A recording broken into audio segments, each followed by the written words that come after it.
यशायाह 1 अध्याय उसके 18 पद में वचन कहता है, यहोवा कहता है, आओ हम आपस में वाद विवाद करें।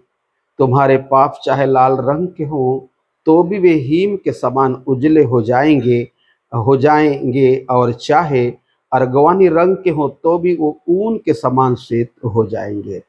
परमेश्वर प्रभु यीशु मसीह मतलब एक मौका हर एक मनुष्य को देता है और वो ये चाहता है कि वो अपने आप को ठीक करे, क्योंकि इस लाइफ में रीटेक तो नहीं है, परंतु वचन कहता प्रभु हमको एक रीटेक का मौका देता है।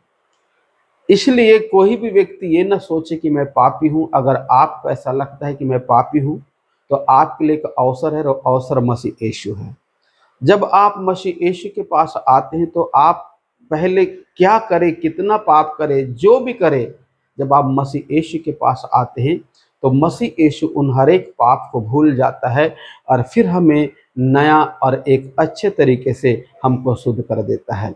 इसलिए प्रभु यीशु मसीह अपने वचन में कहता है कि आओ हम आपस में वाद विवाद करें। मतलब वो हमसे बात करना चाहता है, हमसे वो डिबेट करना चाहता है और हमारे हर एक गलती को हमको बताना चाहता है। और उसके बाद अगर हम उस गलती को मानते हैं तो परमेश्वर प्रभु यीशु हमको दूसरी मौका देता है। इसलिए मेरे प्रियो, आगे जब हम और इस वचन को जाते हैं तो यहाँ लिखा है 19 पद में, यदि तुम आज्ञाकारिता होकर मेरी मानो तो इस देश के उत्तम उत्तम पदार्थों खाओगे, और यदि तुम ना मानो और बलवा करो तो तलवार से मारे जाओगे। यहोवा की यह वचन है।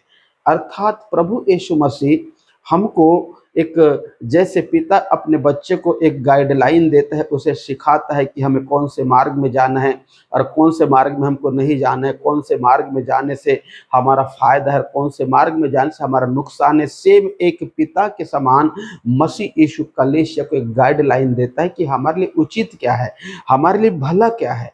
और मसीह यीशु यही चाहता है कि हम भले काम करें, अच्छे काम करें, जिसके चलते वचन कहता है कि हमारे जो भी गुनाह जो उसके पहले थे वो सब मिटाए जाएं। इसलिए मेरे प्रियो, हमें जब भी इस वचन को हम सुनते हैं और प्रभु यीशु मसीह के जब हम करीब आते हैं तो मसीह में एक आशा है। क्योंकि कई बार ऐसे जब मैं किसी लोग से मिलता हूँ, संसारिक लोगों से जो मसीह में नहीं है, तो वो लोग कहते बस हमारा लाइफ तो खत्म हो गया, हमने बहुत पाप किया, हमने ऐसा किया, हमने वैसा किया, अब हम क्या जीने की उम्मीद करें, हम तो पापी लोग हैं। ऐसा करके वो लोग मुझे अपनी टेस्ट मनी, अपनी गवाही को शेयर करते हैं। परंतु परमेश्वर का वचन कहता है कि संसार में कोई भी व्यक्ति धर्मी नहीं, हर एक व्यक्ति पापी है।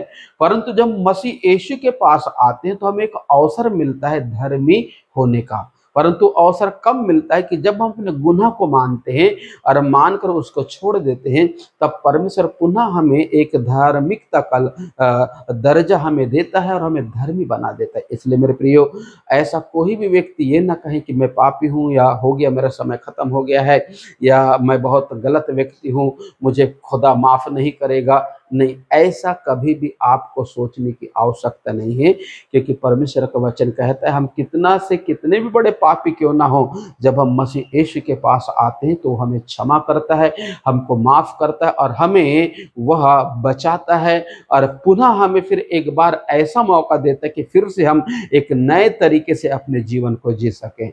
तो मेरे प्रिय, जब कभी आप इस वचन को सुनते हैं, कोई भी, जो भी, जहां तक भी वचन जाता है, जब भी आप इसको सुनते हैं तो आपके लिए एक अवसर है, आप मसीह यीशु के पास आ सकते हैं, ताकि एक ही बार में मसीह यीशु आपके हर एक पाप को क्षमा करके आपको ब्लेस करेगा। प्रभु आपको आशीष दे। जब इस वचन को आप सुनते हैं, इसे लाइक करिए, सब्सक्राइब करिए, ताकि परमेश्वर आपको आशीष दे। आमीन, आमीन।